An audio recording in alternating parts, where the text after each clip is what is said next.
1000 தான் அமெரிக்கா வெற்றி ஃபார்முலான்னு 1000 வச்சிருந்தாலும் 1,00,000 தோல்வி ஃபார்முலா இருக்கு. அந்த மாதிரி தான் தடைகள் போட்டு ரஷ்யாவை வழிக்கு கொண்டு வரலாம் அப்படின்னு நினைச்சாங்க. இப்ப ரஷ்யாவோட கடல் நடமாட்டங்களை முடக்கி ரஷ்யாவை வழிக்கு கொண்டு வரலாம் அப்படின்னு நினைச்சாங்க.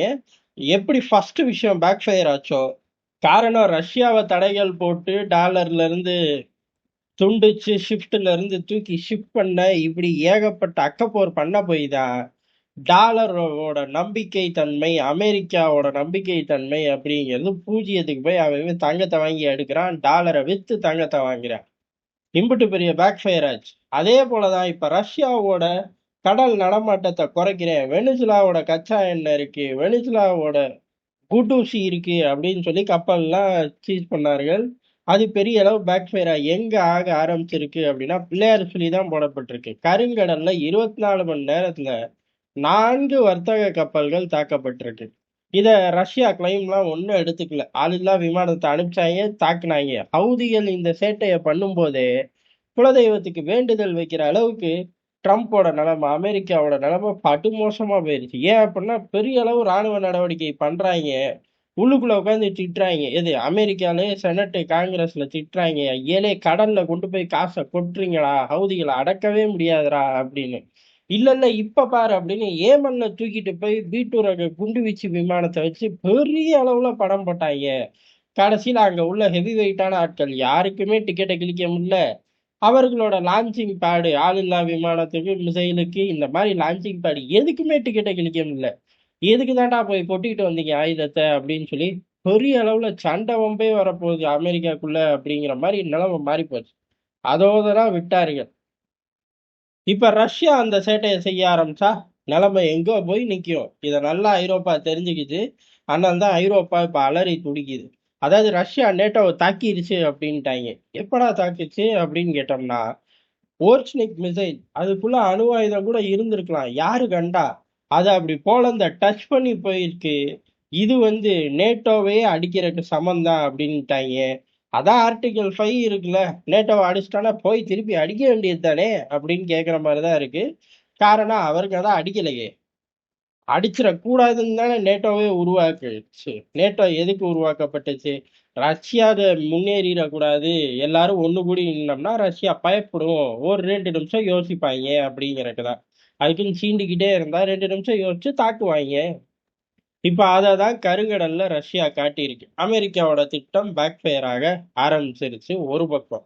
ரெண்டாவது, இந்த பேக் ஃபயர் ஆனா எப்படியாச்சும் யுத்தத்தை முடிச்சா திட்டங்கள் பூரா தேவையில்லைல்ல, முடிஞ்சு போயிரும்ல. அதனால அமெரிக்கா அங்கிட்டு போய் அழுத்துது. என்ன அறிக்கை விட்டுச்சு அப்படின்னா, பெரிய அளவுல இதுவரை இல்லாத முன்னேற்றம், இந்த வரலாறு காணாத அளவு தங்க விலை உயர்வு அப்படின்னு தினமும் சொல்லிடுவாங்க. டேய் என்னடா தினமும் வரலாறு காணாத அளவு, வரலாறு காணாத, ஆமா தினமும் பிரைஸ் மாறுது இல்ல அப்படின்ட்டு சிம்பிளா கடந்து போற மாதிரி இதுவரை இல்லாத முன்னேற்றம் அப்படின்னு பைடனும் ஒரு 10 தடவை சொல்லியிருப்பாரு. இப்ப ட்ரம்ப்பும் ஒரு 25 தடவையாவது சொல்லியிருப்பாரு. எது உக்ரைன் யுத்தத்துல பைடன் சொன்னது, உக்ரைன் முன்னேறுது இதுவரை இல்லாத லெவல்னாரு. ட்ரம்ப் பேச்சுவார்த்தையில அமெரிக்கா முன்னேறுது இதுவரை இல்லாத லெவல் அப்படிங்கிறாரு. இவ்வளவுதான் ரெண்டு பேருக்குள்ள வித்தியாசமான்னு கேட்டா இவ்வளவுதான் வித்தியாசம். இப்படி வெள்ளை மாளிகையில இருந்து கொளுத்தி போடுறார்கள். காரணம் இந்த பேக் ஃபயர் ஆனது வெளில தெரியக்கூடாது, பெருசாயிடக்கூடாது. யுத்தத்தை முடிச்சிட்டோம்னா எல்லாம் முடிஞ்சு போச்சுல்ல. ஆனா ரஷ்யா பொங்கிருச்சு. காரணம் என்ன? இவ்வளவு சேட்டை பண்ணிட்டு டக்குன்னு இப்படி இல்லாத பொல்லாத அறிக்கை விடுறீங்களாடா அப்படின்னு பெரிய அளவுல ரஷ்யா என்ன செய்யும்? உக்ரைனுக்குள்ள தாக்கும். உக்ரைனுக்குள்ள ஏற்கனவே ஓர்ஸ்னிக்கு, ஆளில்லா விமானம் அப்படின்னு ஏகப்பட்ட சம்பவங்கள் செஞ்சும் போது கொஞ்சம் கேப் விட்டுருந்தாங்க. எங்க அப்படின்னா இந்த பவர் சப்ளையை சொல்றது. கேப்னா ரொம்ப எல்லாம் எதிர்பார்க்க கூடாது. 2 வாரம் நம்ம ஆட்கள் கேப் விட்டுருந்தாங்க. இப்ப மீண்டும் பவர் சப்ளையை தட்டி தூக்கிட்டார்கள். இப்ப தலைநகர் கீவ், அதை சுத்தி உள்ள பல பகுதிகள், மற்ற பகுதியெல்லாம் யுத்தம் நடக்குது. அங்க கரண்ட் இருந்தா என்ன, இல்லாட்டி என்ன, மக்கள் இல்லை அப்படிங்கிற மாதிரி நிலைமை. மக்கள் இருக்கக்கூடிய இந்த பகுதியில இருக்கக்கூடிய பவர் சிஸ்டம் ஒட்டு மொத்தமா சிதறடிச்சிட்டார்கள் 200 ஆளில்லா விமானத்தை வச்சு. இப்ப அங்க -டிகிரில ஓடிக்கிட்டு இருக்கு. 10 16 ஓடிக்கிட்டு இருக்கு. எது மைனஸ்ல வலுவா சிக்கிக்கிட்டாங்க உக்ரைனு. ஐயா சாமி எங்களை அடிச்சு விட்டாங்க, நீங்க தான் அறிக்கை விடணும் அப்படின்னு அமெரிக்காவுக்கு ஓட, அமெரிக்கா இப்பதானடா வரலாறு காணாத முன்னேற்றம்னு சொன்னேன், இதை எப்படா சொல்ல முடியும், நீயே சொல்லிக்க போடான்ட்டாங்க. அப்படியேவா சொல்லிட்டாங்கன்னு கேட்கக்கூடாது. அவனுங்க அவனுங்க ஸ்டைல்ல சொன்னாங்க. நான் நம்ம ஸ்டைல்ல சொல்லிட்டேன். இப்ப ஜெலன்ஸ்கி என்ன பண்றாருன்னே தெரியல. காரணம் வெனிசுலா அதிபர போல ரஷ்ய அதிபர புடிங்கன்னு பேசினாரு. அதுக்கப்புறம் வெனிசுலால சாதிக்க முடிஞ்சது ரஷ்யாக்குள்ள அமெரிக்காவால சாதிக்க முடியாதான்னு பேசினாரு. அமெரிக்கா சிம்பிளா நானே நிறைய விஷயம் பண்ணிட்டு முழிச்சுக்கிட்டு இருக்கேன். நீ வேற உன் பங்குக்கு கொளுத்தி விடாதடாங்கிற மாரி வரலாறு காணாத முன்னேற்றம் அப்படின்னு அறிவிக்க, இந்த பக்கம் ரஷ்யா சம்பவத்த பண்ண, இப்ப என்ன ஸ்டேட்மெண்ட் விடுறதுன்னு தெரியல. சரி நமக்கு எப்பயுமே பங்காளி இருக்கான் அப்படின்ட்டு பின்னாடி திரும்பி ஐரோப்பாவ பார்த்தா, அவன் ஐநால உட்கார்ந்து அழுதுகிட்டு இருக்கான். நேட்டோவ தாக்கி புட்டார்கள் அப்படின்னு. எப்படா அப்படின்னு கேட்டா, அதான் சொன்னேன்ல போலந்து வழியா ஓர்ஸ்னிக் போச்சு எஜமா அப்படின்னு ஐநால உட்கார்ந்து அழுகிறேன். ஐநால எவன் உட்கார்ந்து அழுதாலும் வேலையாகாதுடா. அங்க சும்மா பதிவு பண்ணி வச்சுக்குவாங்க. முன்னொரு காலத்துல சில சேனல்கள்ல ஜெயா டிவின்னு நினைக்கிறேன்.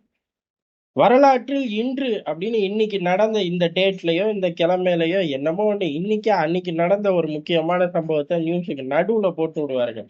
அந்த மாரி இவனுங்க எல்லாத்தையும் எழுதி வச்சுக்குவாய்ங்க. "சார் எழுதுறீங்களே நடவடிக்கை எடுக்க போறீங்களா?" அப்படின்னு கேட்டா, நடவடிக்கை எடுக்கிறலாம் அண்ணன் அமெரிக்கா எழுதி அவனே எடுத்துக்குவான்டா. நீங்க சொன்னது சும்மா நான் எழுதிக்கிறேன் அவ்வளோதான் அப்படின்னு சொல்லி சிம்பிளா சொல்லிட்டு கடந்து போயிருவாய்ங்க. அப்ப ஐரோப்பாவுக்கு மட்டும் என்ன வரும்? அதே லட்டு தான் வரும்.